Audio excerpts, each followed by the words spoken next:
Hey guys, check this out.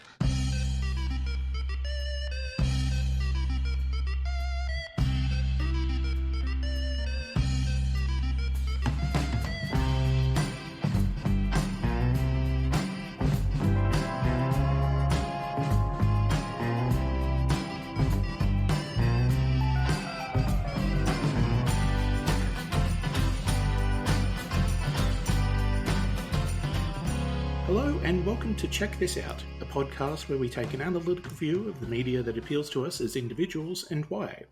I am Elle, your host, and with me today is special guest and enemy of the show, Mara. Hello!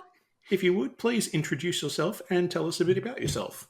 Hello, my name is Mara. I am an archaeologist and I work at a library, and I'm a librarian in training so that I can do that one mummy quote in all seriousness. And I'm here to talk about Beowulf and books. Lots and lots of books. Cool. So obviously you're bringing something to the table that you enjoy and are passionate about. Could you talk a little bit about it in your own words? Okay, sure. So this is specifically there's been a new translation of Beowulf by, as I possibly butcher her name, I'm very sorry, Maria Devana Headley. I think when was this published? Hang on. 2020, published a new translation of Beowulf. It is a beautiful blue cover. It's very, very swell looking. So a little bit of history. Beowulf is an epic poem from Great Britain. It was I have seen the original manuscript. They have it in the British Library, which I had the great fortune to be able to go visit. And it's a piece of paper. It's very old. I don't remember exactly when, what that one dates to, but it is like it's a written down like oral poem. So lots of like epics like Beowulf and the Iliad, Odyssey, Epic of Gilgamesh, etc. would be, like originally just, some person in a fancy hat or something will recite poetry for you if you are wealthy and can afford it, or if will travel around and recite poetry, because that's how you get your entertainment around. And so there's that. So there's this like very old origins for this poem, which is about the Danes and the Geats, so up in like Sweden, Denmark kind of area. And Frisian, which is where my family is from, actually. Cool. Way back when, in like the 1900s. Not like the 90s or something. No, the 90s, yeah. But it was also, when it was written down by a Christian monk, which we can kind of tell because there are very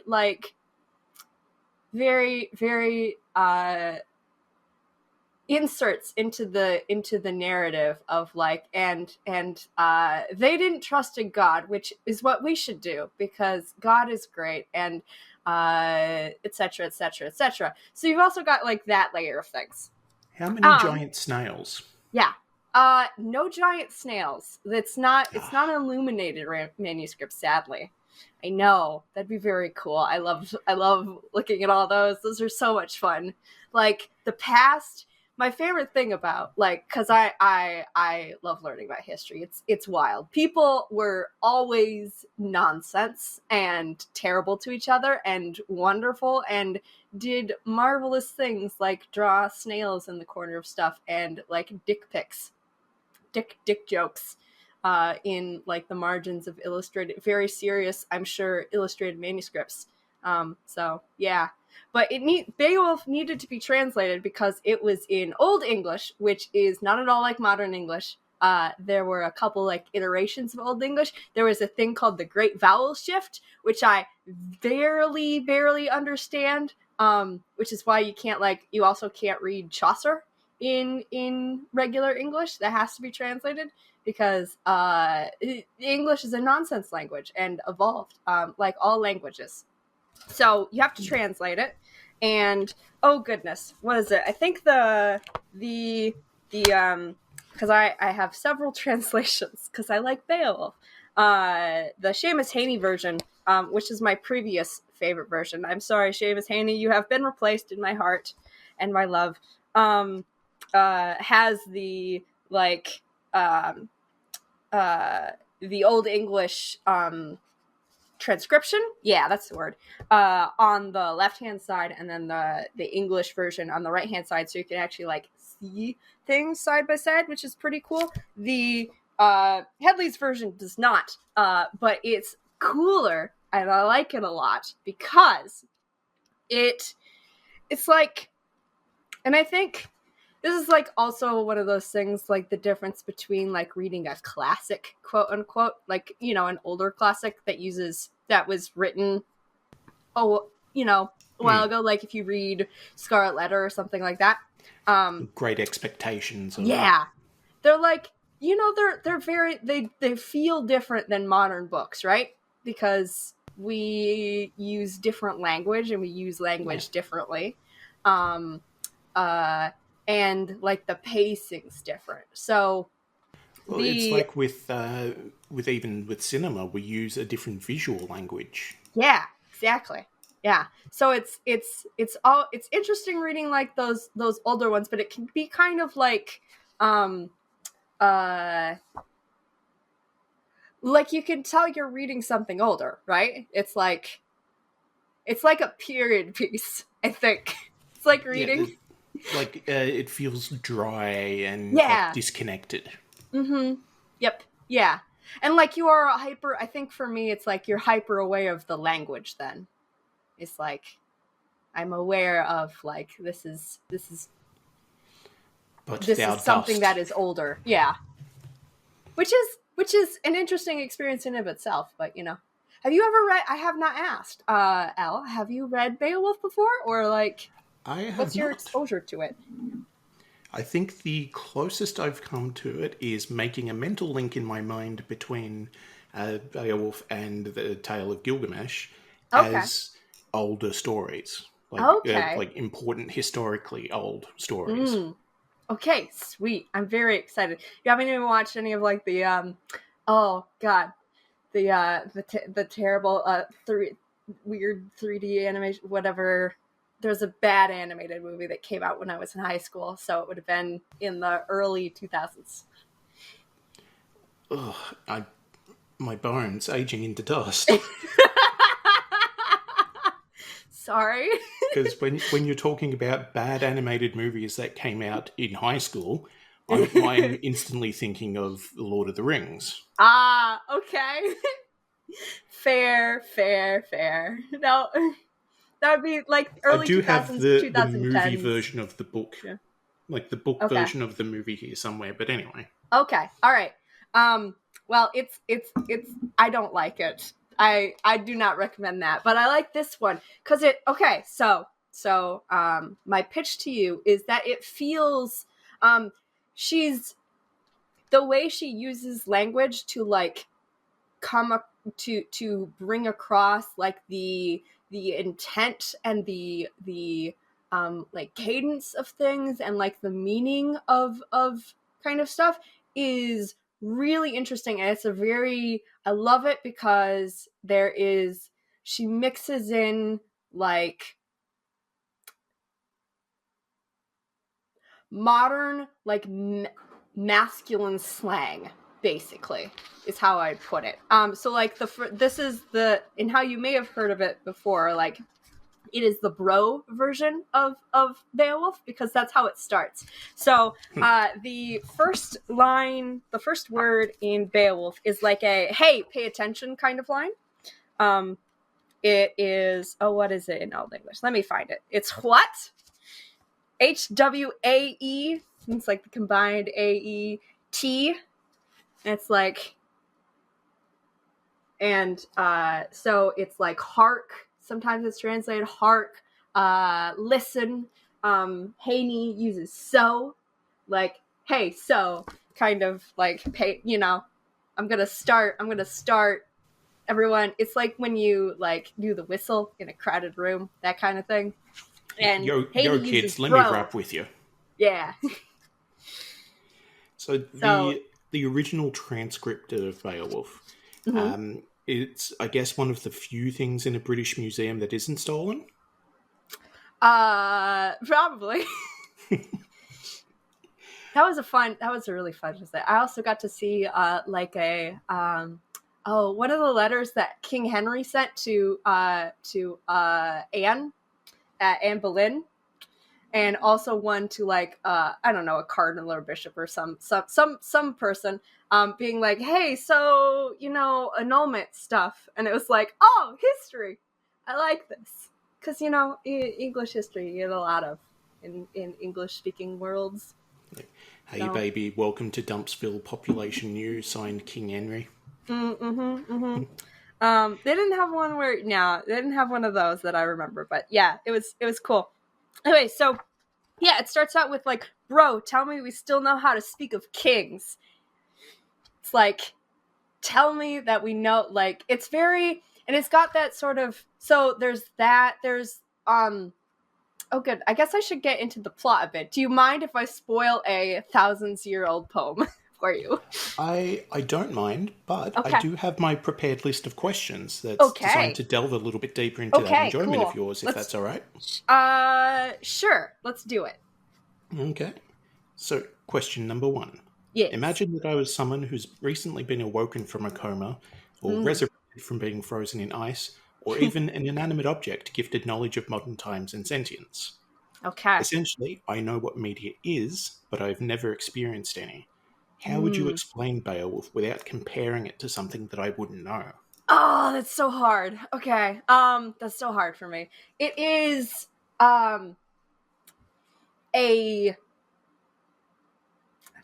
this is impossible. It's like this is a technicolor, gory, like visceral translation of that poem. Like, the way I can describe it, and this is not good for the frog that is you that has been granted sentience.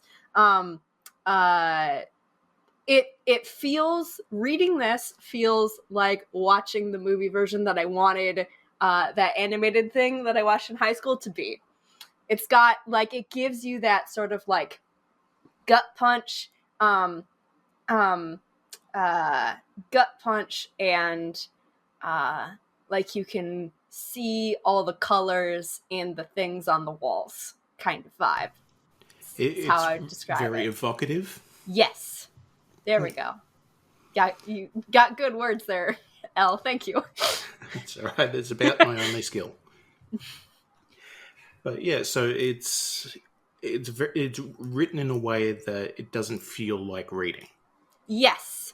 Yeah. And like sometimes it does feel like reading, and that's also cool too, because then you get the like, oh, this is like because that's one of my favorite things about like other versions I've had, and how I like first got into like reading more about Beowulf and stuff like that, is that so the original poem uses this thing called kennings, which is a like a poetry device, as I get the shivers suddenly. It's a poetry device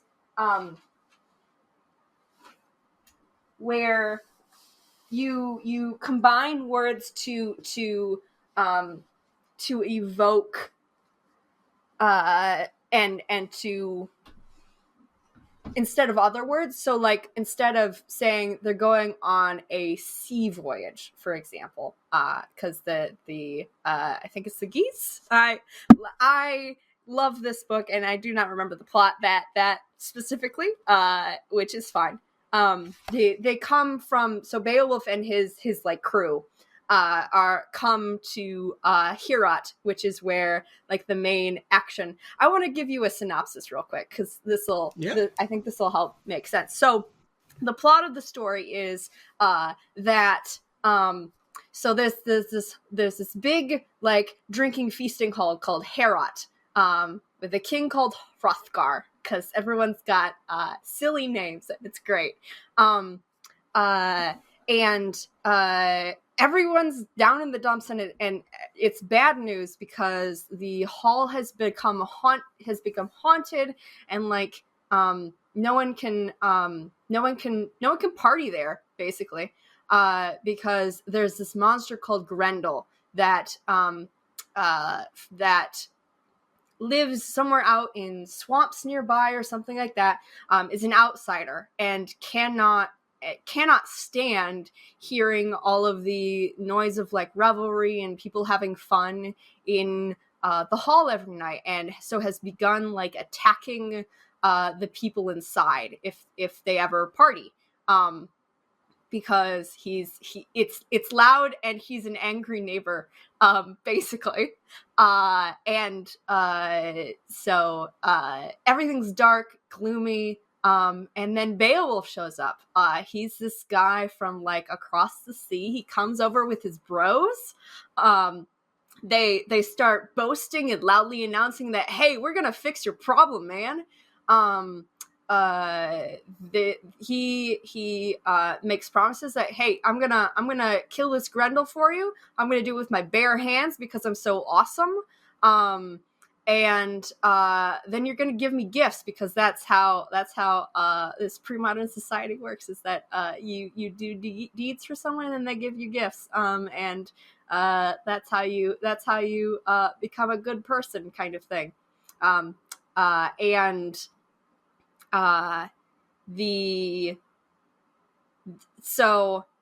It goes down like he says.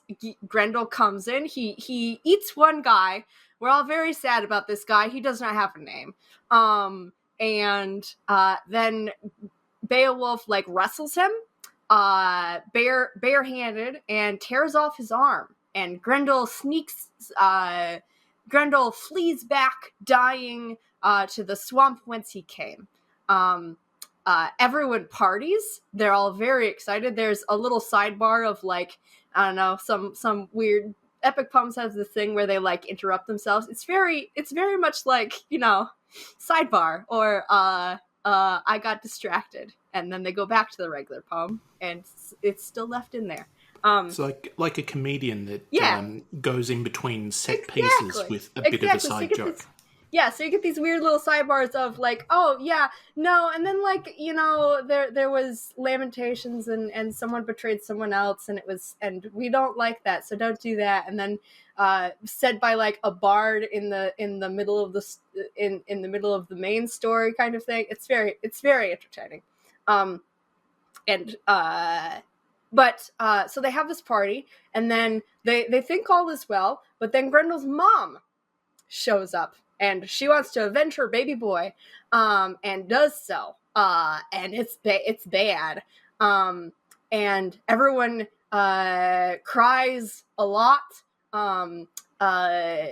Hrothgar is like, yo, Beowulf, man, you gotta go kill her, and I'll give you much more stuff. And Beowulf's like, yeah, sure, no problem. And so they go out to the swamp. Beowulf dives in alone, swims down, finds Grendel's mom. This is where it gets weird and sexy for no stupid reason in the animated version. I hate it. And kills Grendel's mom in a big boss battle. And then there is a third part to the poem, because Beowulf is given all these gifts. Much praise is heaped upon him. He goes back home. He becomes a lord. So because he's got all of these great gifts, he can give them to, other people, and they follow him because he does all these great, wonderful things and is a man of his word. And he grows old. A dragon starts terrorizing his land, because some unwitting servant boy stumbles into the dragon's hoard. It's very hobbity, because the Hobbit, of course, borrowed from this, as well as, like the Kalevala and other stuff. But he takes a golden cup from this hoard, and so the dragon is mad. Dragon starts terrorizing everywhere. Beowulf straps on his armor. It doesn't fit quite well. He straps on his armor. The poem does not say anything about how he looks in it. I imagine that it does not fit quite right because he is much older now. And goes out to fight this dragon. There's he's got his bros with him again, but these bros are not like the bros of old, man. So you gotta so they kind of, all of them except for one named Wiglaf, which is a great name, abandoned him in his in the king's hour of need. But Wiglaf stands behind him. His shield gets charred all to smithereens. And Beowulf is mortally wounded. But they slay the dragon. So the dragon is dead, but Beowulf is also dying. There's a very, very sad scene of him giving up the ghost, and then there is a funeral, and that's the end of the poem. It's very so if you read when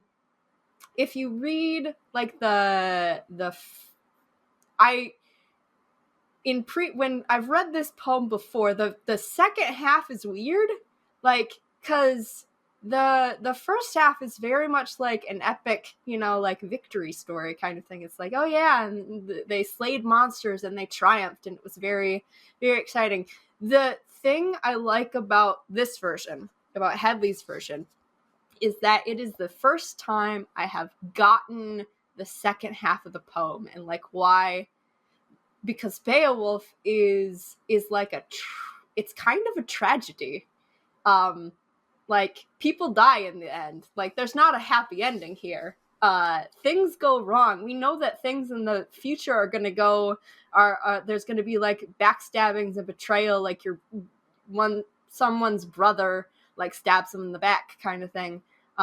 We know that stuff goes south. We know that it's not you do great deeds and you get your name in the stories, but that doesn't mean you're gonna have the perfect life. And so I like this version because it has there's this one part in this poem where it's after Beowulf has died, after he gets killed by the dragon.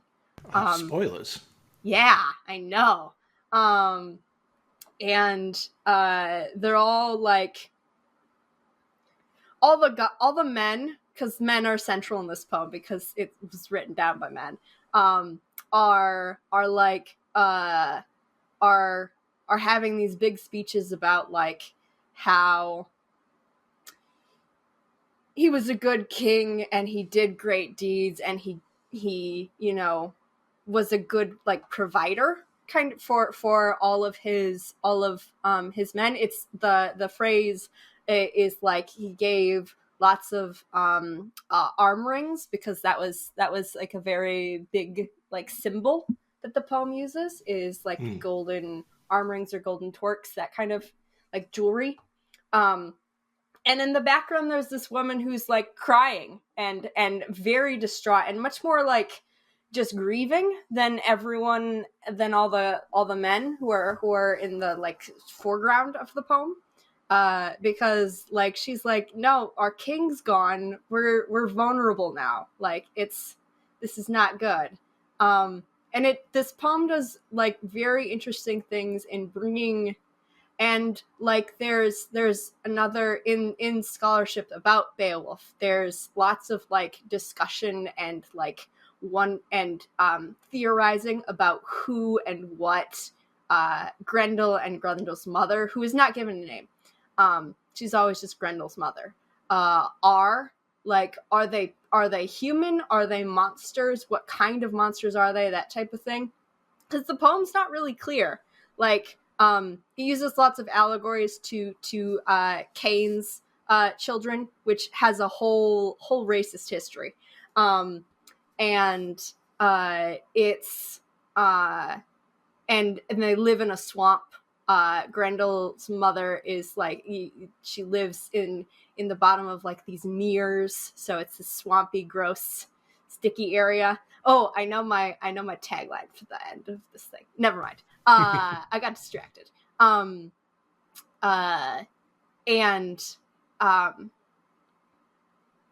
Yeah, it's just not clear. But like, they are the outsiders, and these people are the heroes of the poem are the people inside.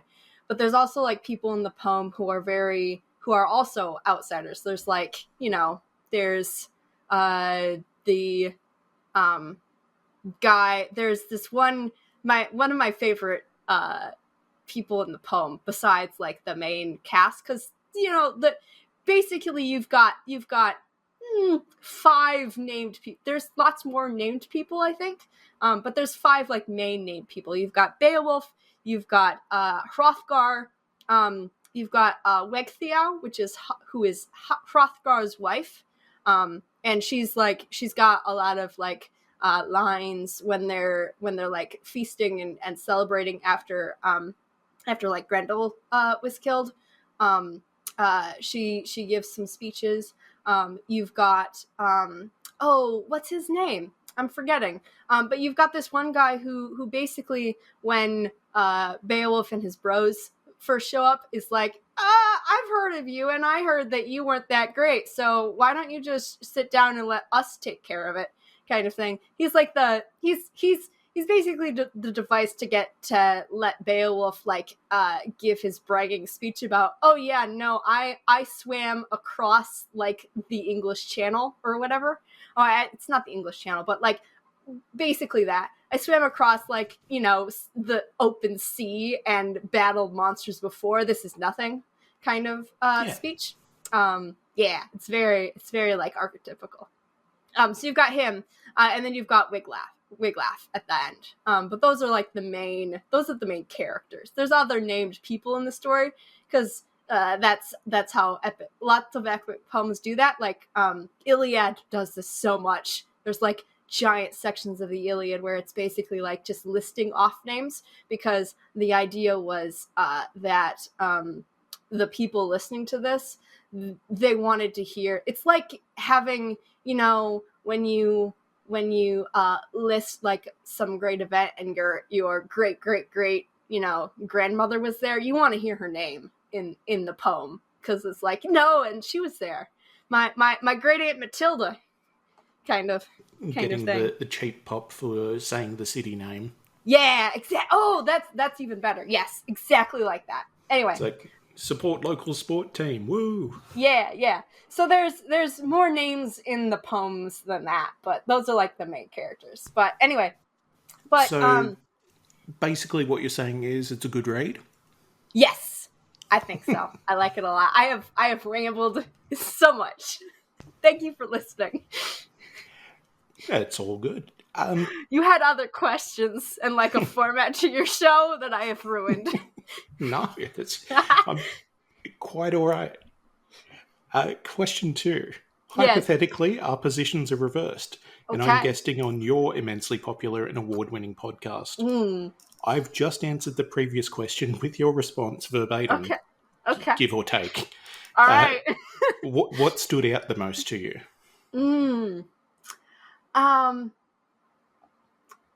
What stands out the most to me is it's a poem that gives a different perspective on the story, like the way it is written and the way she uses language, like the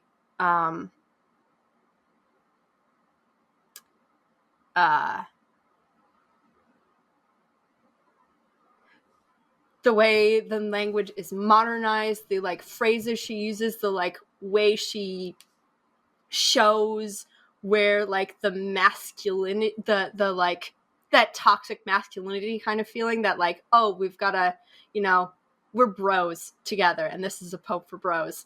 She brings that in, and also like highlights the other voices in the poem that you don't normally. I like that. That's my favorite thing about this So version. it gives it a more relatable tone. Yeah. Somewhat, yeah. Mm-hmm. And it gives you like a different perspective because like there are lots of translations of Beowulf by this point, and there's like lots of translations of lots of epic poems. My favorite ones, and like I also read a lot of mythology books, and there's like lots of versions of myths, and Beowulf is a myth, I would say. It's not like gods and things. There are no gods stepping in on this. There's a god who gets referenced a lot, but he's not like a character in the story. But it is still like a myth. It's like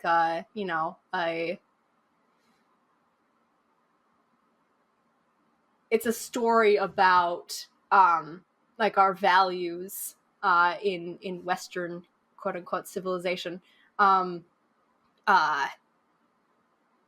This version though like highlights different things about that I really like. And like, yeah, I don't know. I like this version a lot. It's really good. And it's also readable. There is, I wanted to say, in case any of your podcast listeners want to also maybe check this out, besides the like book version, which is very, very short, it is only about 100, it's 140 pages, including like, I think that, no, it doesn't include that. It's only about like 100 and as I page through, it's 136 pages, poem bits. There's some like introduction stuff, which you don't need to read. I don't recommend reading those. Those are always, they're fun to read if you know like the story, but otherwise it's like, oh no, you're referencing a lot of things that I don't know about, and it's weird. Like but the first half of the Lord of the Rings. Yeah. Mm-hmm. The poem part's very short, and there's also, if you would like, there is an audiobook version that you can get from your, as I plug, the local library. Your local library may have them, and if they don't have them, you know what you can do, and your library may do this, and if they don't, they should, because I'm going to shame your library, because we like people to read what we've got, and we like people to come in and get books and stuff. So if they don't have it, you may be able to request it, but you can also on, what's the website? The publishers of this put out like a reading of like the author and a lot of other people. So like they basically broke it up into, I want to say like 20 days or so, or was it grandjournal.net has a version. They put out like a reading version over 25 days of Beowulf. So with like, I think it's got, it's got Felicia Day reads a part, Alan Cumming, who I adore, reads a couple parts, Neil Gaiman, lots of other, I'm sure, famous people who I do not know, but those are the ones I know. Reading Beowulf in like its entirety. So that's another way, like, cause I really like, that's tangenting heavily. I like Lord of the Rings is okay. I don't like to read it. I like listening to Lord of the Rings. Yeah. I have listened to Lord of the Rings several times by now. It's another thing I listened to in high school. I would get a tape. The library had tapes of the like cassette tapes of Lord of the Rings. I remember that. Unabridged. Yeah. So I listened to those while I walked my dog after high school for ages and ages, and it was grand. And I like the red versions because there's like, with the red versions you get like the cadence then and that kind of thing. And the book, this version does a really good job of like keeping that cadence and having that. But I think listening to it is also good, and I like it. And the nice thing about like stuff that is written to be like epic poetry read, like I think Lord of the Rings has that sort of feel, and Beowulf definitely, and like the Iliad and Gilgamesh and stuff like that, is that it tends to, And I have this problem with, another tangent. I have this problem where I can't listen to audiobooks of things I have not read first, because I do not pay as much attention when I'm listening as well, I think. Or I often like listen to stuff when I am doing other things, like when I'm knitting or doing the dishes or whatever. Seems to be the case, because it's a far more passive ability. Yeah. And I don't remember things when I'm listening unless I am taking like notes or concentrating very heavily on it. And I don't like to do that when I'm reading. I don't like to do that when I'm listening to books. So but there's certain books like Lord of the Rings or I think this probably. I don't have an audio version. I don't think my library has an audio version. I should bother them.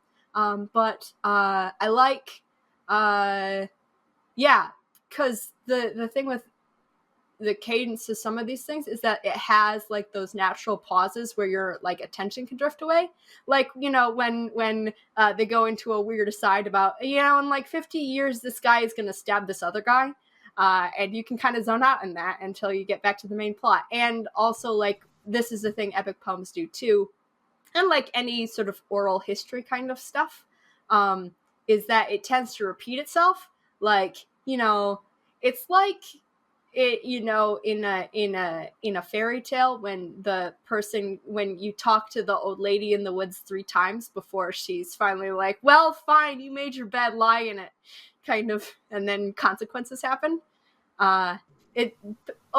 Oral stuff tends to do that too. It like has those sort of like circular, repeated like reminders of this is what happened before if you weren't paying attention a second ago, kind of thing. It's much less like the pressing A on all the NPCs to make sure you hear the dialogue. Exactly. Yeah. Anyway, so I rambled intensely. I think I answered your question. Oh, it's in there somewhere, I assume. It's in there somewhere. So, for the record, Check This Out is a very pro-library podcast. Yay! I just wanted to get that out there because, yes, public libraries do need support, and go to one today. Or later. I'm not your dad. If you don't want to go in person, because pandemic, they have online stuff too. And we would like to be able to help you get to the online stuff. So if you do not know how to do the online stuff, there is probably someone very patient who will walk you through it. Yeah. It is our job. The end. I'm going to drink my tea now. Question 3. We can tell that, obviously, this is a subject that you care about. But what got you to give it a chance in the first place? Ooh, I like that question. When did I first read this thing? I think I read I think the Seamus Haiti version was the first version I had. It was my high school library. I moved libraries, and this library was not as good. I have strong opinions about them, but we're not here to talk about them. We're here to talk about books that I like. I think I was, you know what? I was probably super like superficial. The Seamus Haney version has like a guy in chainmail on the front, and it was like, oh, that looks cool. I don't know. I go through periods of like, and this is a me thing, of like reading where I like reading widely, like lots of different genres and like lots of different types of things. And in high school, I think I was starting to try and do that a little bit. And I don't know, I was probably wandering over, it was probably in the literature section, I think, or like something like that. I think the book, the cover just caught my eye. That happens to me a lot. I like people say don't judge books by covers, but I do so hard, so much. I mean, they're pretty. If you're not allowed to judge a book by the cover, why do they pay cover artists? Yeah, exactly. And like, I judge books by covers. I judge books a lot by the inside blurbs, like, on the dust jacket, that inside part, or like the back. They've got the little like synopsis. I do that a lot. I don't dislike when it's just awards that they've won or like Oh, the yeah. newspaper praise. I'm like, yeah, okay, I get it. What's it actually about? Yeah, or sometimes they'll just have, it's like blurbs about the author's previous book. I hate that. Hate that so much. I have strong feelings about book covers. I also hate when the author name is bigger than the title. I'm like, no, get off here. Don't do that. Yeah, Tell me what the title of the damn book is. It should be like board games. I mean, Wait, legally, yes, they have to have the creator of the game on the front. Oh, okay, I see. But that's not what you're there for unless you're very much into board games. Yeah. I mean, like, there are very, very few authors where I'm like, I don't buy books very often. I'm a library person so hard because libraries are great and also they're free. I don't want to pay for books that much. My library can get it for me for free, and then I can read it, and then I can decide whether I want to buy it. Because if it's a thing that I'm gonna read again or like want to read again, because that's Anyway, no. So I think that was probably it. I don't think I saw it. I don't think I sought it out. I might have done. Oh wait, I might have done. You know what? I'm gonna revise this. It was partially like the probably the cover. Cover looked pretty cool. But in high school, this was like senior year or junior year. So it's like your third or fourth year in high school, which is like your second to last and last. I took a British literature class. Sorry, give me a sec. I gotta swallow. Being sick is not fun. I took a British literature class, which was the only like English class I liked in high school. I hated English class in high school so much. I had bad teachers, and it was just very like, I don't know. I was an angsty high school kid, and I did not like getting graded on English stuff, and I didn't like writing stuff, and yeah, I hated it. So a high school kid is what you're saying. Yeah, exactly. But I took a British literature class, which was on the whole, like, we read a bunch of stuff. We read an excerpt of Beowulf. That was like one of the first things, and we had this textbook, which I don't think had the whole Beowulf in it, which is why I had to seek it out. But it had like a big section of it. I think it had the like fight with Grendel, possibly with Grendel's mother, but I don't think so. That little like portion of the poem, and I read that. I don't know who is it translated by. I don't think it was the Haiti version. And was like, okay, this is kind of cool. And then I proceeded to like read through the rest of the textbook. We were supposed to be doing something else because I was that kid. Which is why I hate Pygmalion with a passion, because I read a fair portion of that and then decided I hated it. It's also how I read, oh goodness, what else was in there? There was something else. I'm forgetting it. We're going to move on from that. School has a way of destroying interest really more than it should. I mean, that was not my experience. I am a nerd. I am the type of nerd who is very into school, which is why I'm doing a second master's degree for some ungodly reason. I mean, like I get a little bit criticized sometimes by saying that I hate Blade Runner. But it was because I was forced to analyze it in English. Oh, yeah. Bit by bit, scenes at random and out of order, and just ugh. I'm sorry, that sucks. Yeah. That's public school. What are you gonna do? Yeah. No, I had a film analysis class, and that made me want to watch more movies. Because previously to that, I hadn't watched I'd watched like movies before. I hadn't watched a whole lot of TV for various reasons. But yeah, no. It's an interest. It's a whole experience, and but anyway, I read that section of Beowulf and was like, ooh, I think I might have been like, oh, I wanna try this again, kind of thing. in like the whole thing. So I think it was in high school that I first ran into Beowulf, and it was a combination of like, ooh, pretty picture, and I read a bit of this before and I liked it. So yeah, so I guess that just goes to show you don't need a lot of like conversations about things. You can just get caught by something shiny in the corner. yeah, I am heavily in favor of that. That's how I found a lot of my favorite books. Magpie Theory. I wanna plug some of my other favorite books that I did not bring on this because I had to choose one.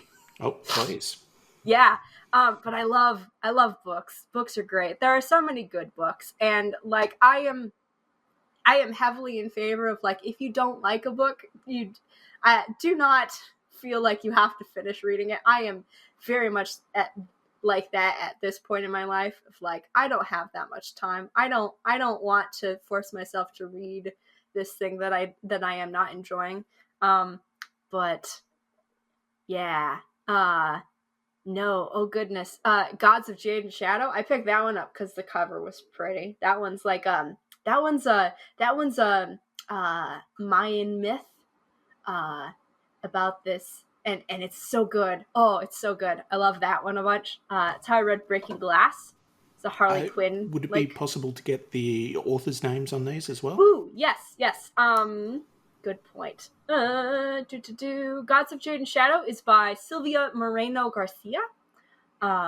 Breaking Glass, Harley Quinn Breaking Glass is the full title. By Mariko Tamaki. That's a graphic novel. It's like that's a YA one. I also am one of those librarians that's like, YA is good though. There are many good YA. Don't discount it just because it's YA. And just for clarification, YA being young adult. Okay. Yeah, which covers a very wide range of like age and experience. So there's like younger YA, which is more like, early in the US system, early high school, like that transition into puberty and that kind of thing. And so then there's like above later Goosebumps. Ones. Yeah. Which Goosebumps is more more juvenile fiction in my library's like cataloging system, but there's a couple that go into the teen section. But YA can also be like early adulthood, and then there's like early adulthood as a category in adult fiction. The publishing system is has a lot of different things, and there's a shift right now in like how stuff is categorized with YA because we're realizing that, hey, we need to be a little bit more like specific on stuff. So that might change, but YA in general is good stuff. Oh goodness. Oh, My Sister the Serial Killer by Oyinkan Braithwaite. Braithwaite. I don't know how you pronounce that. That one's a good Bloodless in Bonnets. That one's got vampires in it. So I like vampire stories. I debated very hard on bringing in on talking about Dracula a whole bunch because I like Dracula. It's one of those other books that I re-listen to like annually around Halloween. It's like, ooh, it's spooky time. I gotta re-listen to Dracula because Jonathan Harker is my favorite. By Emily McGovern. Is Bloodless in Bonnets. Oh goodness, there's just so many. Finna was the other one that I recommended to you. That's another nice short one by Nino Cipri. The Changeling by Victor Laval. I think yeah. See, now you've just reminded me that I need to hunt down the Halloween Tree to watch again. Ooh, okay. I have not heard of this. What is this? It's an animated movie that basically an old man kidnaps some kids, but it turns out to be magical and takes them on a trip through history and time to teach them about their costumes. So it's like, oh, you're dressed as a witch. Okay, let's go to the Salem witch trials and you can understand what witches are about. Oh, interesting. Or it's like, oh, you're a skeleton. Well, obviously everyone has a skeleton, but specifically, let's go to Mexico and learn about the Day of the Dead. But yeah, it's a very good movie. Nice. Animation's not great, but Yeah. No. And then I could keep going on and on and on forever because I like books and I like lots of books. Yeah, there's a lot of them that I have found because the cover was interesting and I was grabbed by the cover. So judge books by covers, people. It's a good thing to do. So I have a feeling this might need it, so I will deviate slightly from the format. Okay. And this is the part where we will take a quick word from our sponsors. Oh, okay. Thank you, sponsors. You do so much for us. Please give me more money. Give L money. Question 4. Yes. For some people, a sense of community and like-mindedness are integral to their enjoyment of something. To your knowledge, is there a community specifically around Beowulf that you're aware of? And if what are they like? Okay, there's definitely like the academic community, which is always fun. Academics are I have a published article. It's like a review article. It's not that impressive. The academics are a whole nonsense of egos and like arguments about inconsequential things. Other book recommendation. There is a very short book by Alexander McCall Smith called Portuguese Irregular Verbs, which is hilarious. If you really like academic, petty academic like arguments, it's very good. It's hilarious. And just remember, we do not discuss the orangutan. Oh, the thing you don't discuss in Portuguese Irregular Verbs is sausage dogs. It's like dachshunds. It's very good. No, academics are a whole like nonsense, a clique of like people who hyperanalyze things and debate ad nauseum weird little bits of the story, like, you know, what exactly is Grendel and Grendel's mother. Are they intended to be literal monsters in the text, or are they intended to be like monstrous people? Yeah, there's lots of little things like that. I don't think I've ever met like a casual fan of Beowulf.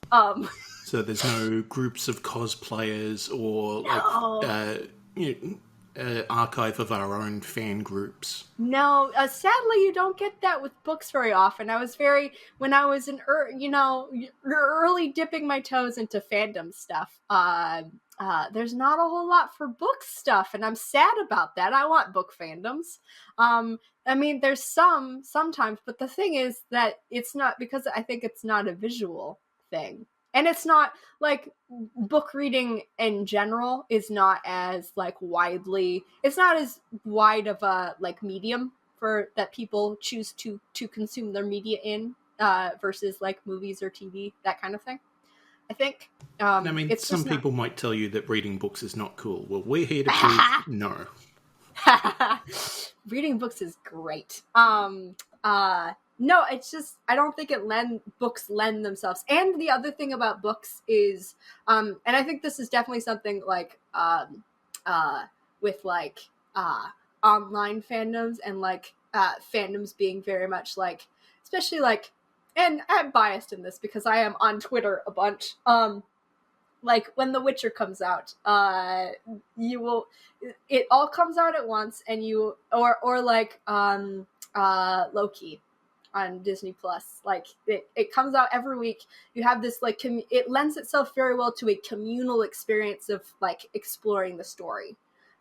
It's less so with like something like something where it's released all at once, like The Witcher, but it's still like that around that time when something gets released on Netflix that everyone starts like. It's happening with Squid Game right now. I was trained as an anthropologist. I like people watching. Watching the internet explode right now about a thing that I do not understand and do not want to watch because I think it's slightly horror-y, and I don't really want to. I don't want to do it.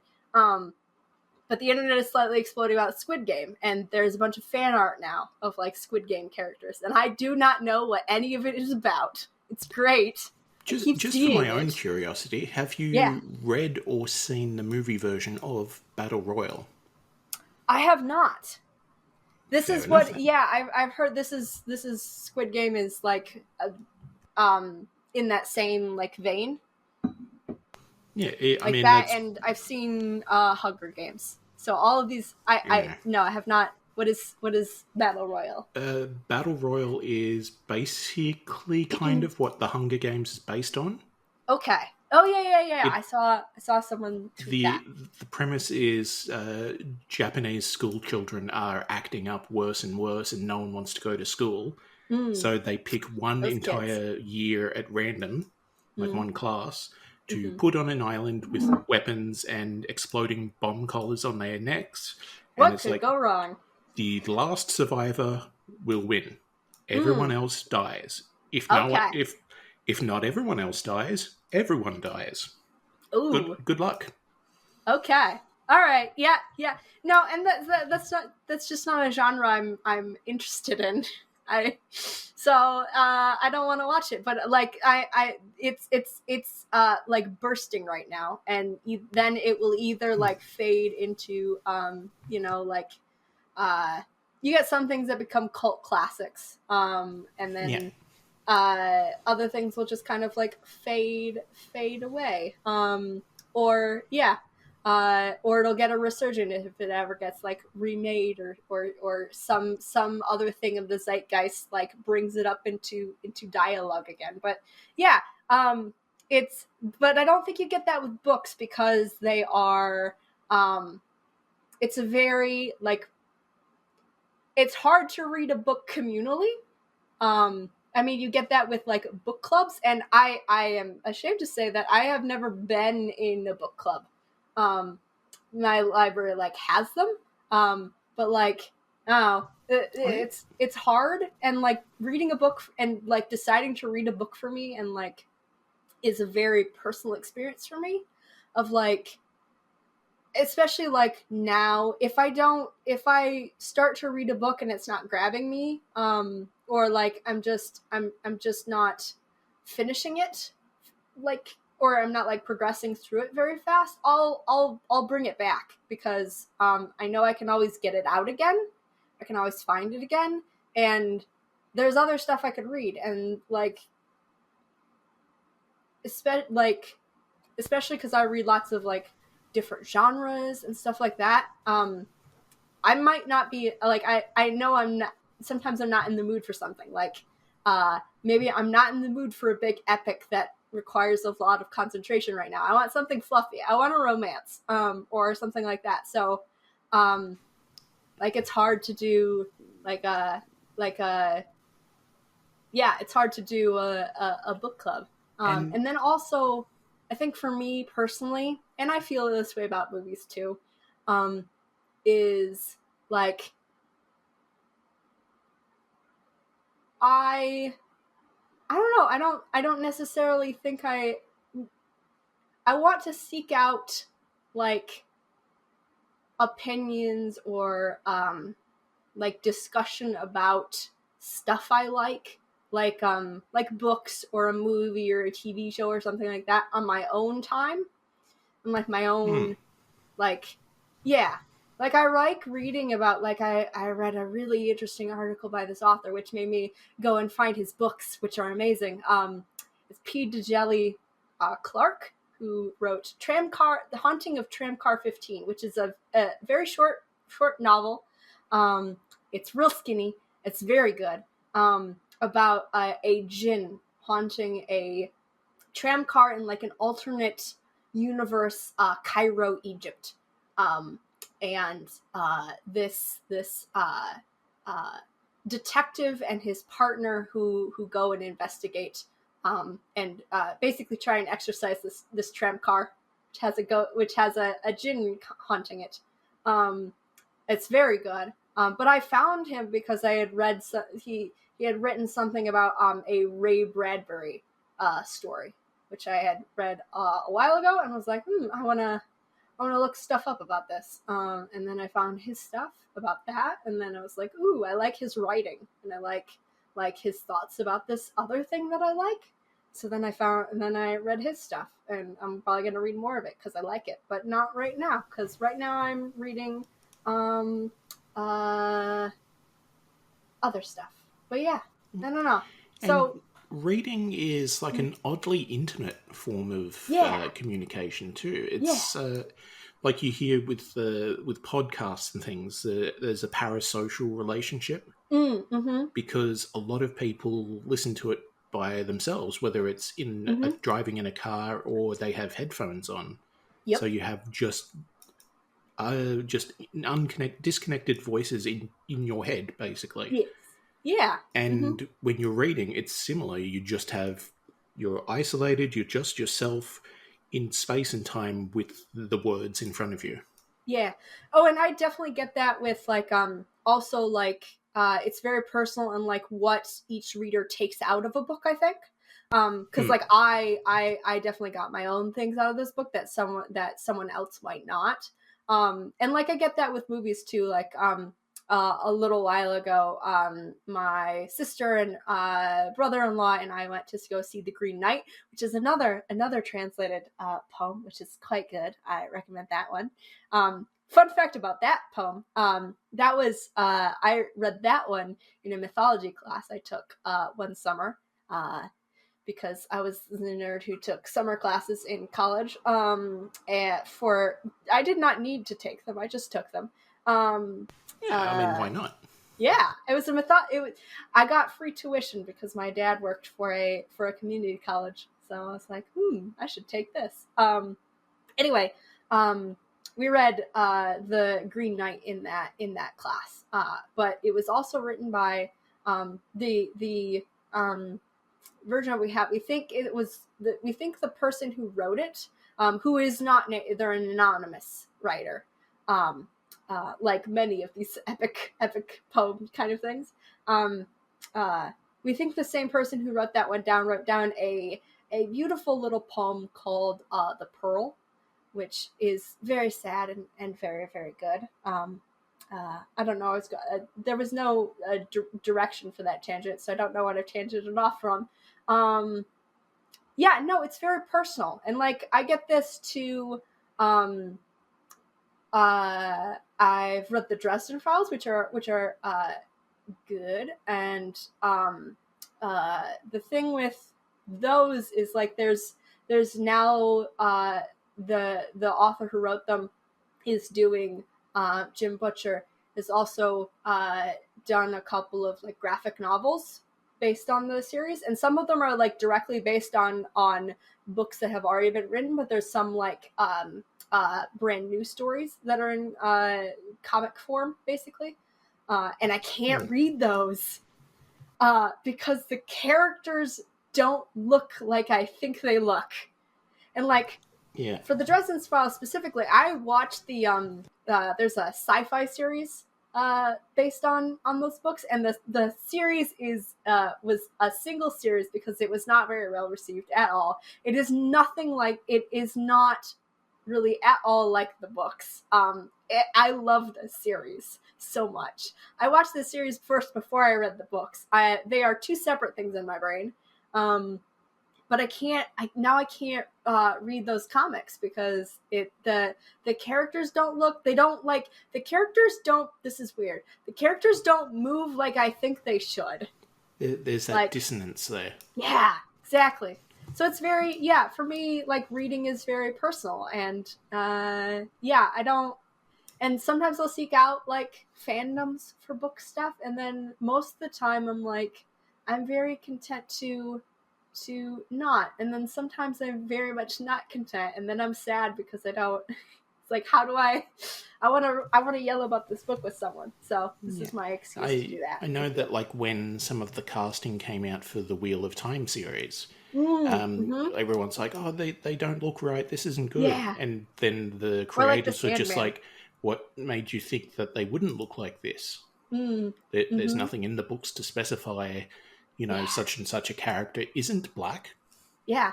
I really like, and this is probably why I like this translation of Beowulf is when, because Hedley's translation of Beowulf feels very different from Seamus Heaney's version and like from other versions I've read and like watched, the movie. I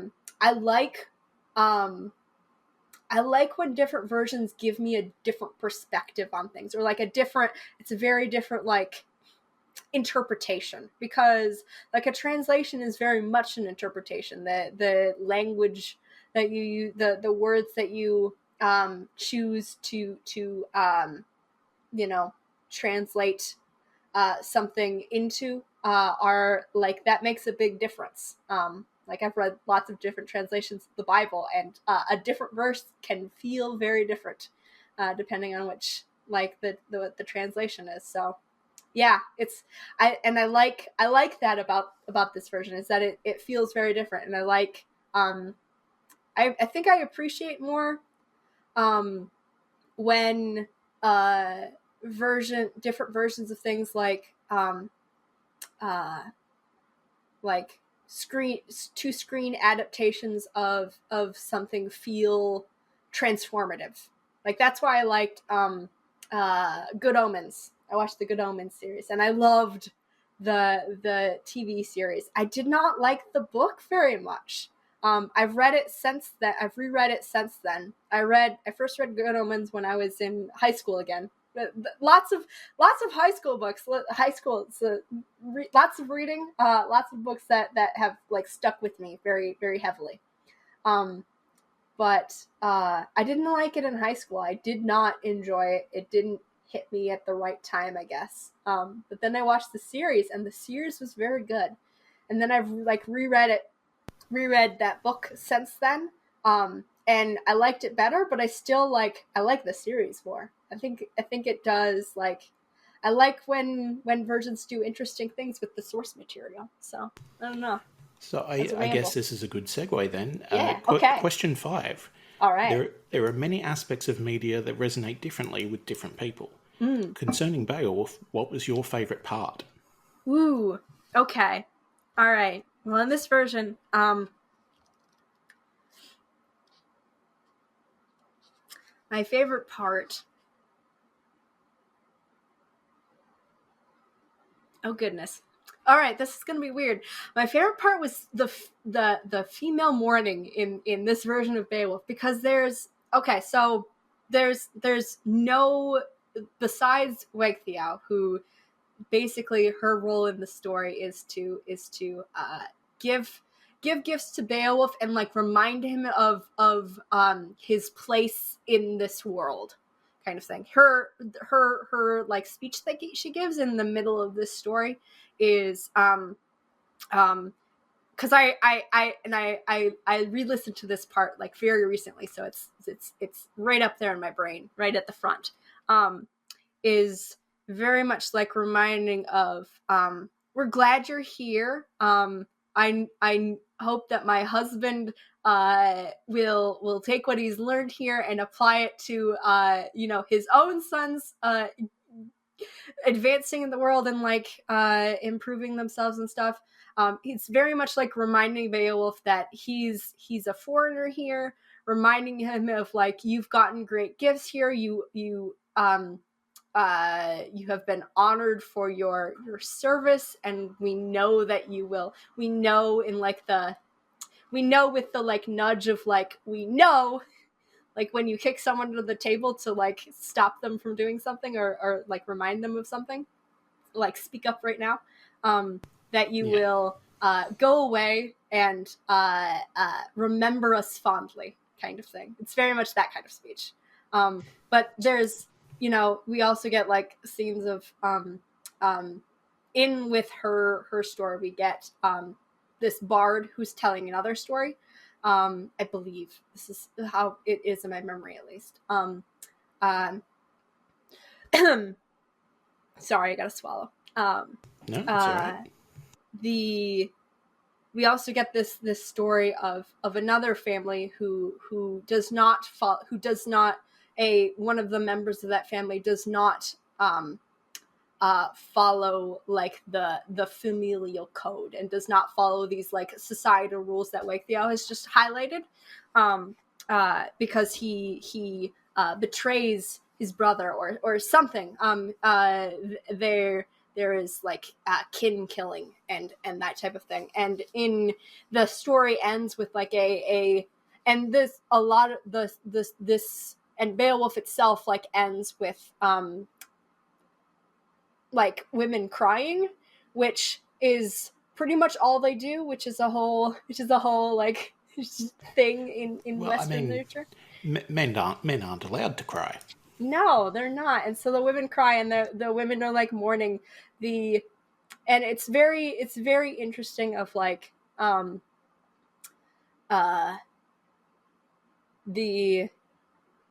this book struck me with like the sorrow of this story a lot more than any other version has, because you also get like Grendel's mother mourning, which is a very which is like the same. It's the same as these other women mourning that are mourning in more socially acceptable ways, because they don't go on to murder people. But she does. And it's still like, and the way that Hedley translated it's still, in the story, it's this monstrous thing, right? It's this terrible thing. But in Hedley's version, it's also like part of this same like cycle of mourning, and she is the one woman in the story who takes that farther. She because she decides to enact her revenge, which the revenge itself is a socially acceptable thing. There's this concept of this time and place in history of weregild, that's the word. Which is if I go over and stab your cousin, you are then allowed to come over and stab me or my cousin, which then I am allowed to go back and stab for you stabbing my cousin. And it breeds this very circular, lots of stabbing, lots of murder. Mutually assured stabbage. Mutually assured destruction, basically, until one of us, and this is another way you can do it besides stabbing, is you can then, well, if you had gone over and stabbed my cousin and then given me money, then it would be okay. Because that's weregild, which is basically like money in exchange for murder. Basically like, I'm sorry, I killed this person, here's their worth in gold.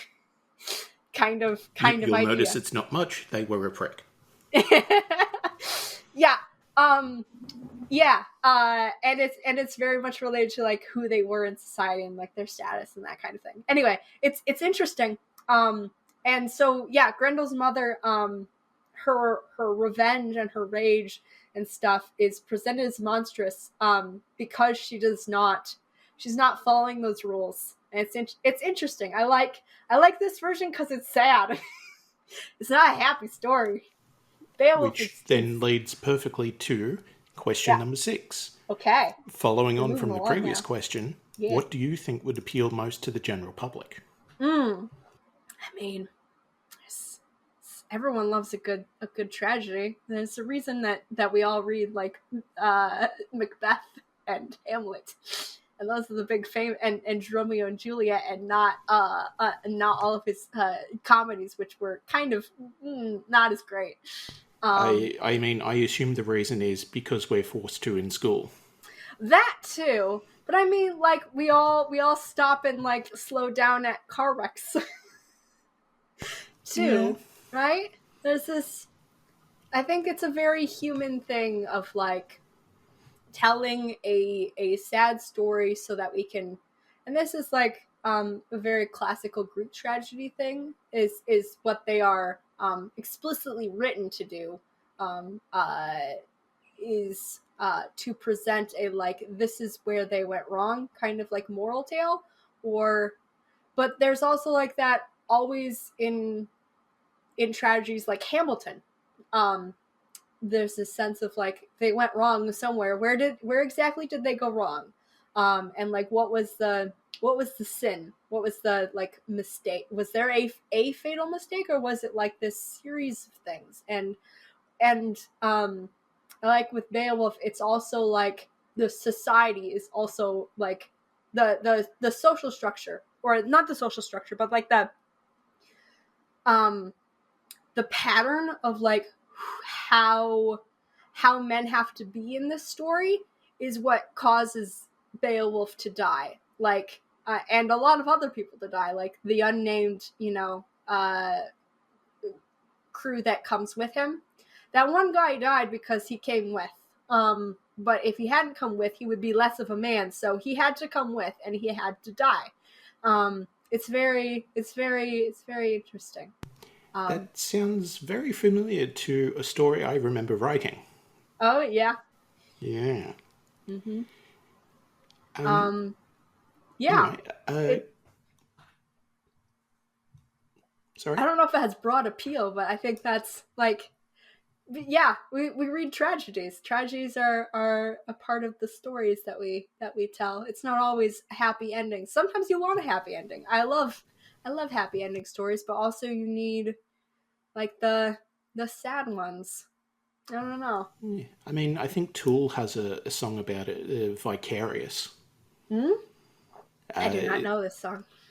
It basically, indulging in tragedy makes you feel better because it's not happening to you. Ooh, yeah. It's like catharsis. Yeah. Plus, it's a very good song. Yep. Yeah. Question 7. Okay. Say that I do end up enjoying this because of your excellent recommendation. I hope so. What would be your number one follow-up? It doesn't have to be a sequel or anything, but where would I look to if I wanted more of the same? That's an interesting question. I don't know if I would recommend like a different version. I mean, if you really like the Beowulf, I don't know. It would depend. For me, it would depend very much on what you liked about this, because that is okay. So librarian inside secrets, everyone, you're about to get them. Be very excited. The librarian inside secret of how we give good book recommendations, at least how I do, is that you ask a lot of questions about what people have enjoyed in the past, and like what exactly about the things they enjoyed in the past they liked, because like we were talking about before, Elle, reading is a very personal experience, and like what one person likes out of a story is different from like what another person likes out of a story. Like you could line up 100 people who like the same thing but for 100 different reasons. Exactly. Like Lord of the Rings, for an example, because I think it's a fairly wide one. Like some people like it because it's a big epic story and there's like this sense of history. I like it because it's got this particular, I like the cadence of it. I enjoy books when I like the like how fast they move, or like how they feel. And for me, Lord of the Rings has a very particular one that is similar to Beowulf. So I like both of them. But I don't particularly like the plot of Lord of the Rings. It's fairly basic. But yeah, so it's yeah. I would have to ask a lot of questions about like what exactly you liked about it. But I guess I'll give some options then. If you liked the epic poetry stuff, which is why I recommended this one to you. I may be getting ahead of myself. Is because I asked you some of these questions. I asked what you had read recently, or like what your all-time favorite books were, because I figured that would give me a better sense of like what you might like out of the ones that I have read, because I read widely and lots of different things and lots of different like feels of books. And I managed to be a little bit unhelpful in that. Hey, it was very helpful. What I picked up from what you gave me of your book recommendations is that, one, you like books that give an emotional impact, because you had a couple where you were like talking about how the emotions of the characters hit you. And also like horror books. Horror as a genre in general is a genre that it works. Horror and romance are similar in that they work by those stories work and like impact us by playing on those emotions, like fear, despair, anticipation, infatuation, those types of things. And so that's what I picked up from what you had given me, and so that's why I went with this one, and also because you had the books you had given me, you were talking about like the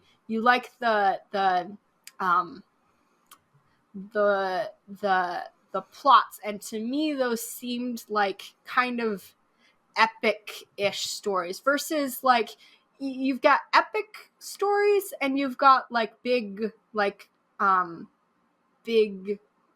overarching like reaching stories, and then you've got like the what I call a slice of life, but like small, like domestic or internal stories, which you didn't give me any of those. So I figured you might like this one more than some of my other recommendations that I had. So that's why I went with this one. For the record, my lists of books that I mentioned were The Deed of Paxenarion by Elizabeth Moon, Needful Things and The Stand by Stephen King, and Watchers by Dean Koontz. Yes. Yeah, and so those felt like epic but emotional stories, and so I went with this one. But if you like the epicness of Beowulf, I would say, oh goodness, you might want to try another myth, because I like myths, and so I have a lot of recommendations for those. I would say check out some Epic of Gilgamesh, because that's another real good epic. It's a real good one. I like Epic of Gilgamesh because it's got Enkidu and Gilgamesh, which they have this relationship, which is very good, and I have lots of feelings about it. Plus the Final Fantasy tie-in. Yeah, and it's got this interesting, and it's also very like the Epic of Gilgamesh is incomplete in spots because it's it's the oldest written down narrative that we have. It was written on the walls of Ur, which is a city in the Middle East, and it's very good. But it was an epic. It was an oral traditional poem before, and it got written down. And there are again many translations, so it's very similar to Beowulf. So if you liked the epic and like that kind of thing, I'd say that. What else would I give you? If you liked Beowulf, oh boy. Tricky, isn't it? It is. This is a hard question. I mean, I would give I have way too many recommendations is partly my problem. It's narrowing it down into something that would actually be useful. Finna, I mean, this is one I had before, but I liked that one a lot. Finna by Nino Cipri is another very short story. It is it's a sci-fi novel about these two exes. So they were in a relationship. They have just broken up. They both work at not IKEA. It's very IKEA-like, but it is not IKEA. Non-union equivalent. This IKEA knockoff. This store, and a portal into another world has opened up in the store, and a customer walks through, and these two people get tasked with going into it and retrieving the customer. And things ensue. It is another it's a very queer story. It's another it's a weird one. Yeah, I like that one a lot. I think it's kind of similar-ish to Beowulf. Or what else would I give you? if you like if you like more of the action of Beowulf and like the dramatic story kind of thing, I would go with oh goodness, which one would I go with? And like the that type of thing. I think, let me see. I'm looking at my Goodreads right now. I need reminders of what I have read before at this point. I think I would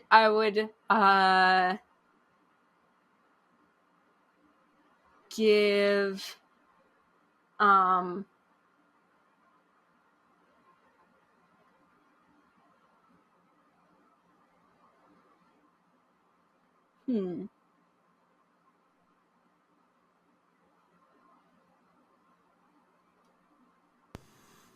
We can move on if you wish.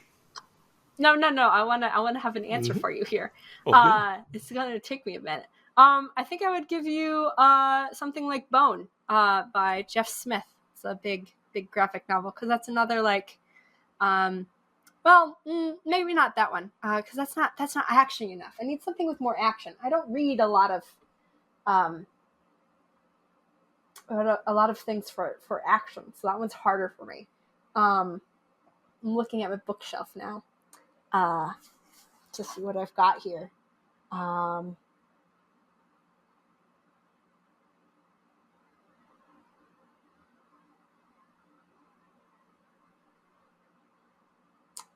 I don't know. I think I might have you read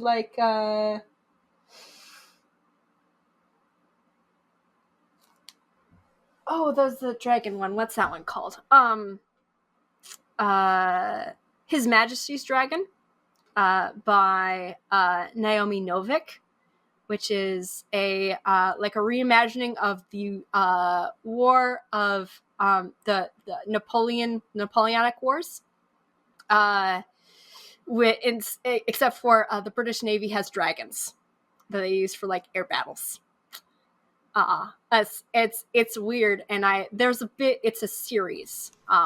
So that would get you into maybe a series. I don't know how much you read things in series. I go off and on series. I like standalones, but then you're stuck with trying to find your next book after a standalone, and it's difficult. But yeah, I think I'd go for that because it's got action scenes, and it's interesting, and it's got a relationship between a man and his dragon who he appreciates very much, and it's good. Yeah. And for legal reasons, we do fully acknowledge that the British Navy absolutely does not have dragons. No. It does not. Question 8. Sometimes our engagement with a piece of media comes from a position of relativity. Did you have a character that you related to, and what drew you to them, if so? Oh, goodness. No, I didn't. Not in this one. I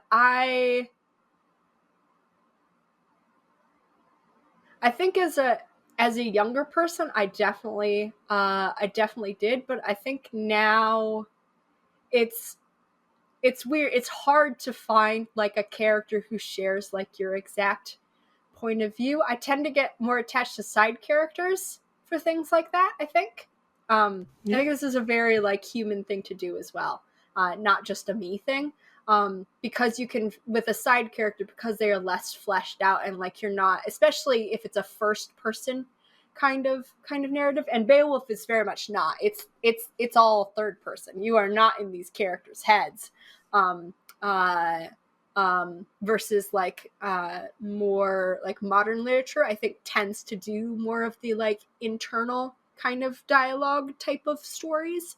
Those are harder, I think, a lot harder to find ones that I feel connected to.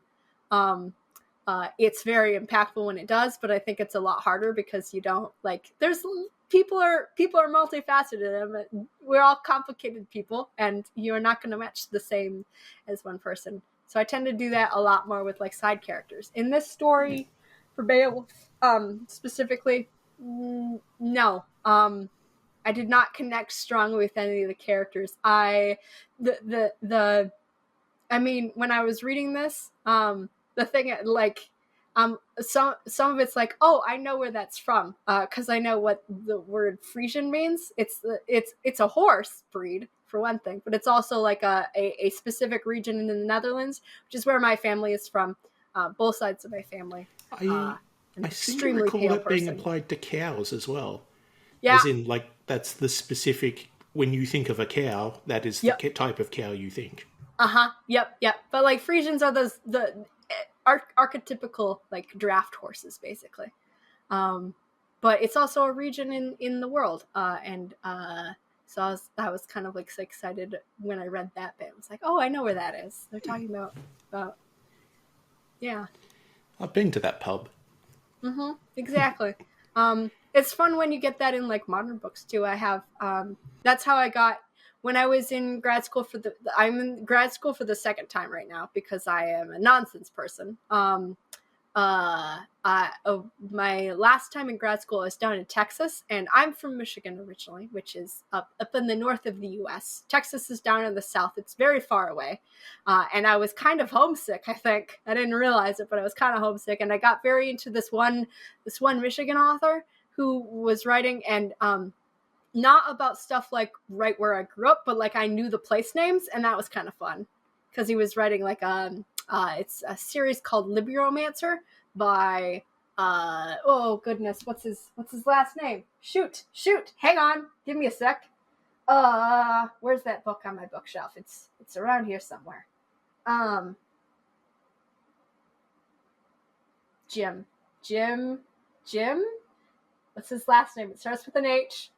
Hang on, where is it? It's not there. Oh goodness. Can't find it. Libromancer. It's the first book is like a standalone, but then there it is. No, I thought it was it. That's not it. This is great podcasting. Where is that book? I'll have to search for it. Librio. Jim Hines. Is a Michigan author, and his Libromancer series is set in like magical realism, set in Michigan. It around it's like an hour away from me. But that was kind of fun to like know place names and stuff like that. You get that like little spark of recognition. So it's not like identifying with a character, but like identifying with a place is fun for me. And like because I live I did a semester in Norway, and so like now I can pick some books are like they're just set. I like the webcomic Stay Silent, Stay Standing, I think is what it's called. Let me double check that. Stand Still, Stay Silent, which is set in the Northern Europe, and that's kind of fun because like I can picture the atmosphere. So I like that's a weird thing to identify with, but I enjoy books where I'm like I can feel the place. No, I get it. I got the same when I watched the Power Rangers movie because it was all filmed in Sydney. Oh, cool. So it's like I know basically scene for scene exactly where every part of that movie was shot. Nice. It is a little bit harder nowadays because things change in 20 years or so. Yeah. However long it's been since that movie came out, as my spine disintegrates. Oh, good. Well, now I get that weird thing with because oh goodness, there's children's histories books coming out about 9/11 now. There were a whole bunch of them that I had to that I have seen recently because the 20th anniversary was just this year, it's weird. There's because now there's you can get period, quote unquote period piece books about the 80s and 90s, and this is odd. They aren't old enough to be in books. That's not fair. Nothing will make you feel your oldness than being in a high school library. Like, I am ancient. I These don't are know. they're all so little. I hear enough of kids talk to each other that I have no Yeah. idea what they're saying anymore. Yep. Has the English language evolved? Probably. Yep. Anyway, yeah, no. So like, I don't know. Identifying with like place or feeling or like time in life is interesting. Like, yeah. But I don't necessarily get that with books. But I don't with this book. But I don't like always. I like books are interesting because you can step into that different place and like get that different feeling. So that's also part of the fun of books, I think. Yeah, well, they do say books are an adventure. Question 9. A lot of these types of interviews rely on the question of what would you bring with you to a desert island in order to get to know a person. But that's not this show. Oh, okay. What we ask instead is to picture this scenario. Right, I'm picturing. You're on a deserted island with no chance of rescue, but food, water, and shelter, everything like that has been taken care of so that you won't succumb before your natural time. Okay. You've also been provided with a single piece of media and the means to engage with it, and for you it is Beowulf. Okay. How frequently do you utilize it, and how long would it take for you to be sick of it? Oh, goodness. I mean, if that was the only thing, it would not take that long. I like variety. But it would be, I think that's a very good option. Like, I'm not, of the options, that's not a bad one. Like, I can think of much worse ones. I tend to like, just in general, I don't like revisit things more than,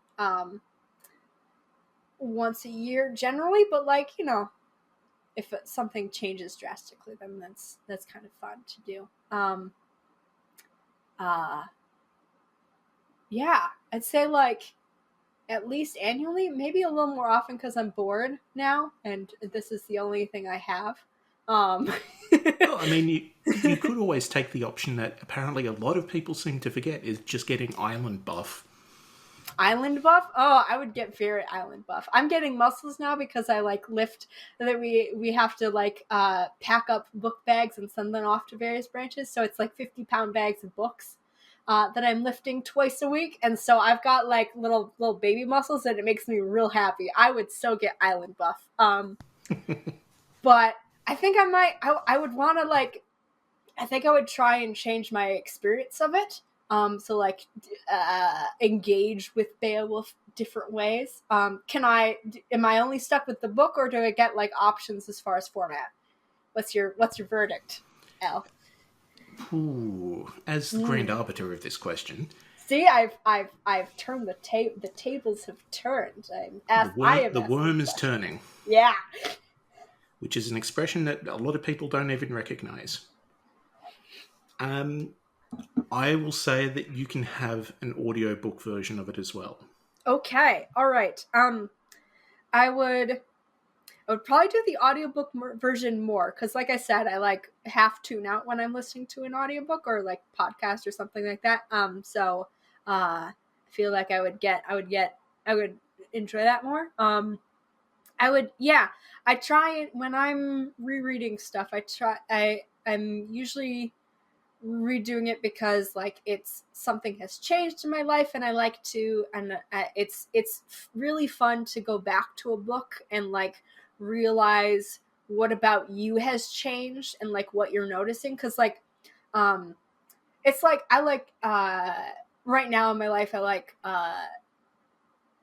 revisiting like books I remember very vividly in like high school or middle school that I really loved, and like revisiting them as an adult and seeing what I get out of them or like what I notice.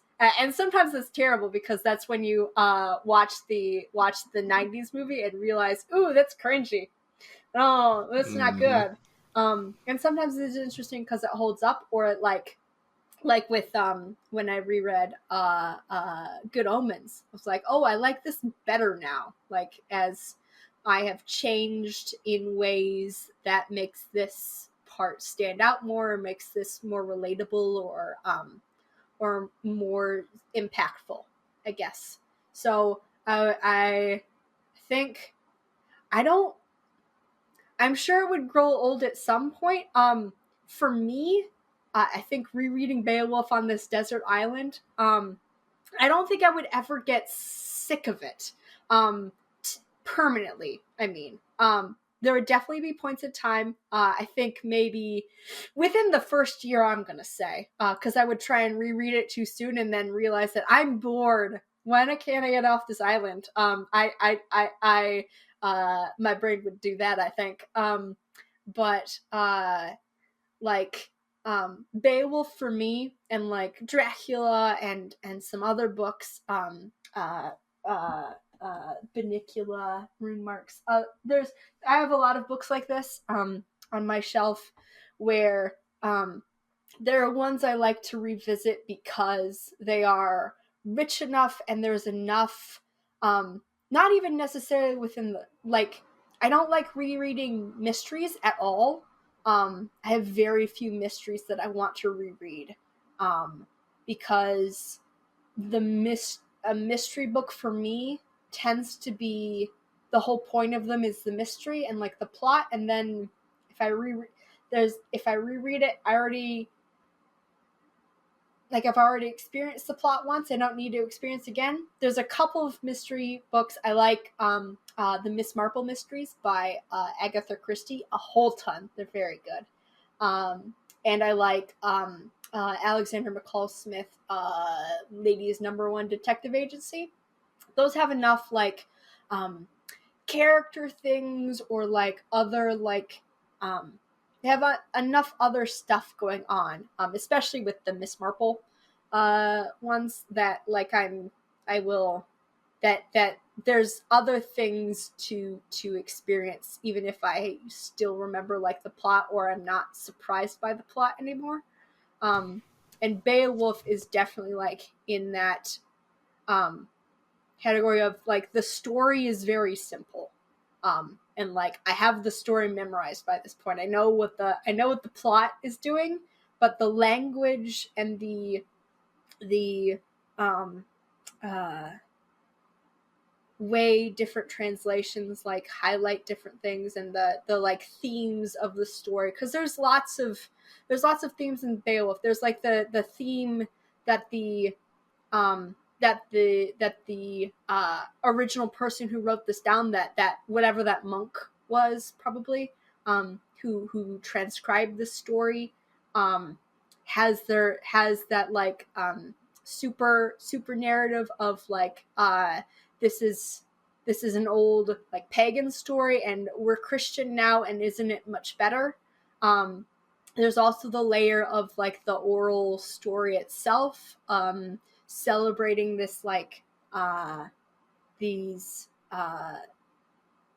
mores of heroism and very masculine achievement and gift giving and social obligations and that type of thing. But there's also like the Hedley has put on her own like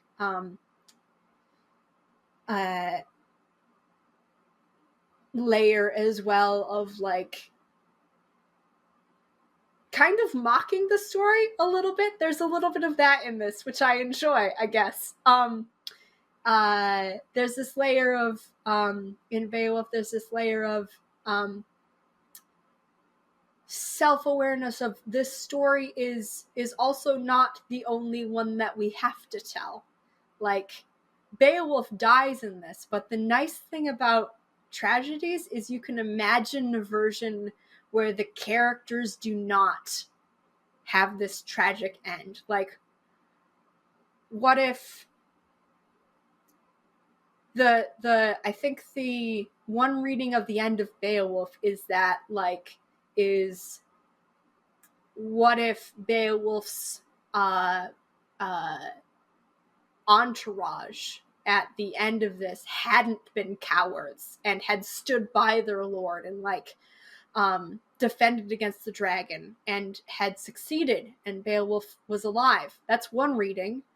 Another reading is where people weren't so greedy and they didn't take the dragon's cup and the dragon stayed asleep in underneath the earth. Or what if Beowulf had simply decided, hey, I'm old, guys. One of you young people go do this. I've reached my time. I don't need to prove myself anymore. And he wouldn't have died.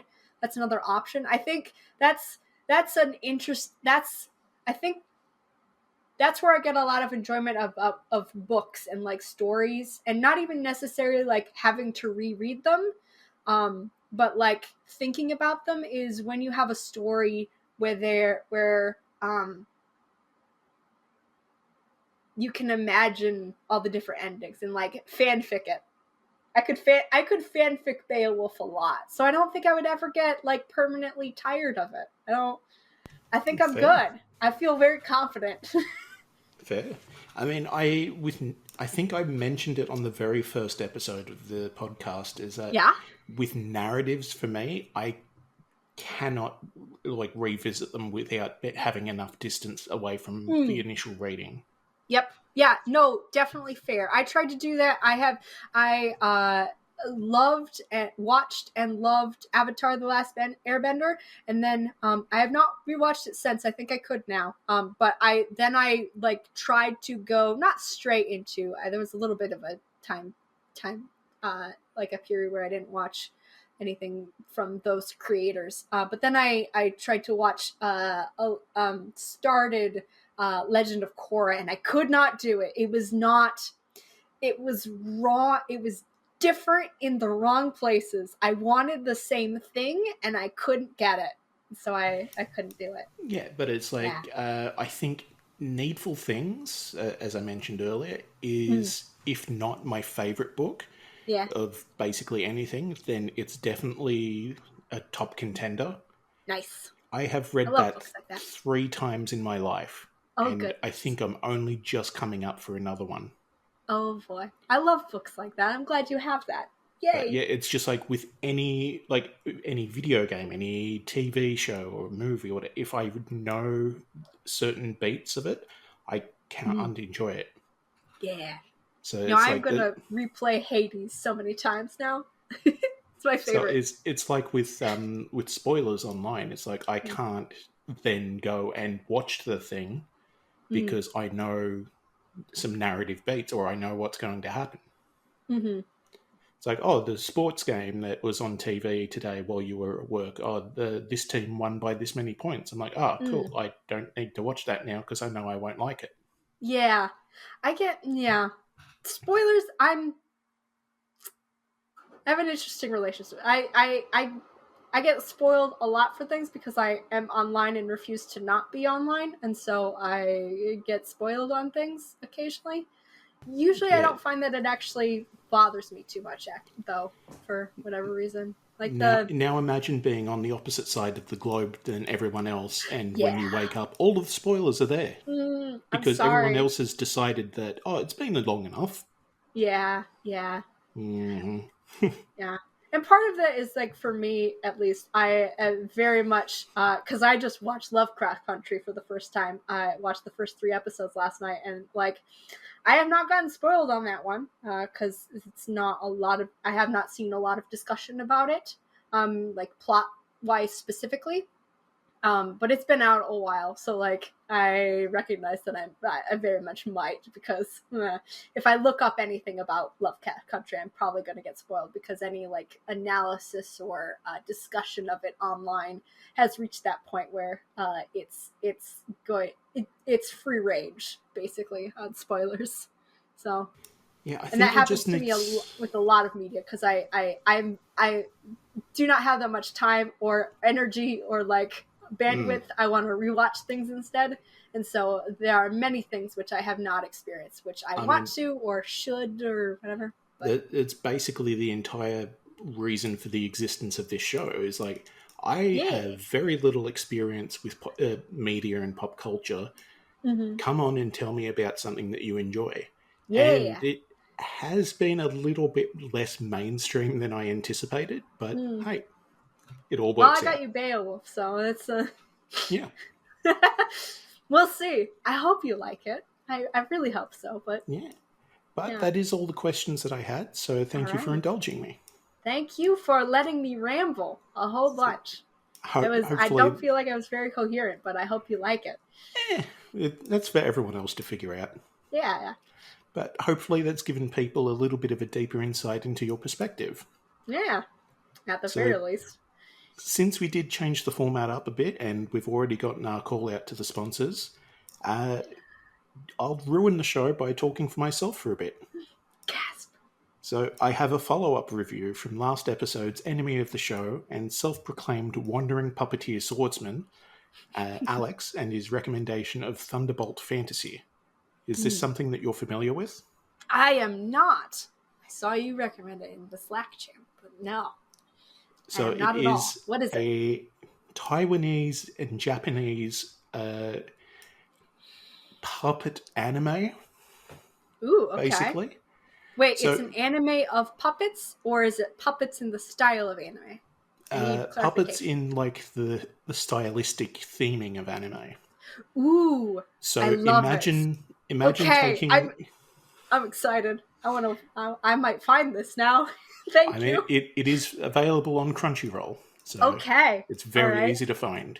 Okay, cool. Imagine things like take the Team America, so that look, but put a serious anime story on top of it. Okay.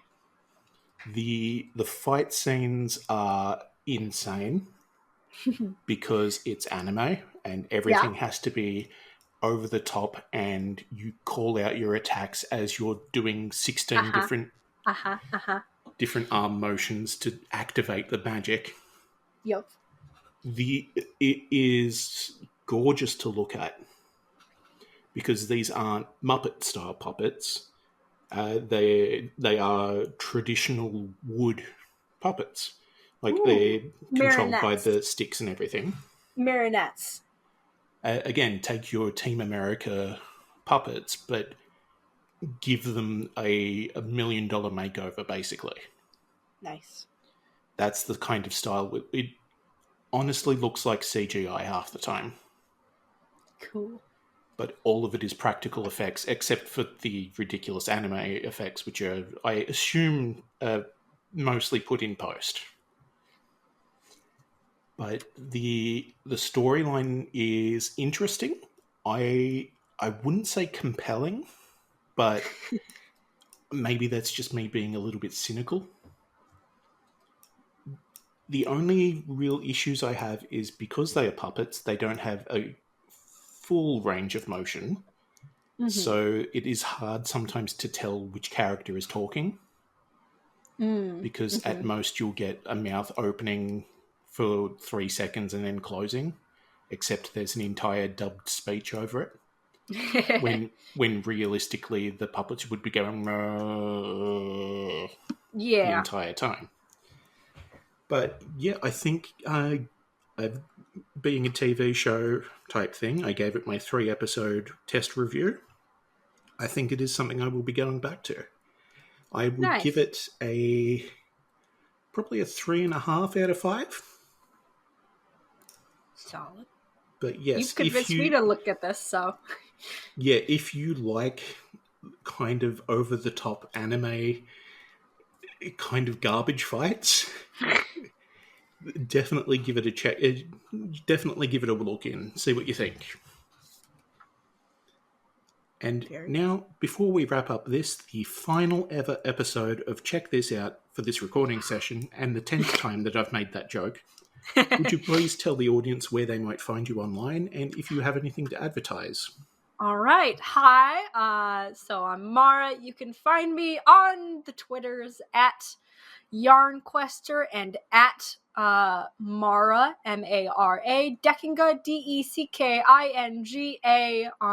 also on Twitter, which is where I do my serious academic stuff, which is not at all active because I am busy. But those are places you can find me. I am also a player with occasionally with Al. It's been a while. We should do this. At Final Show Films.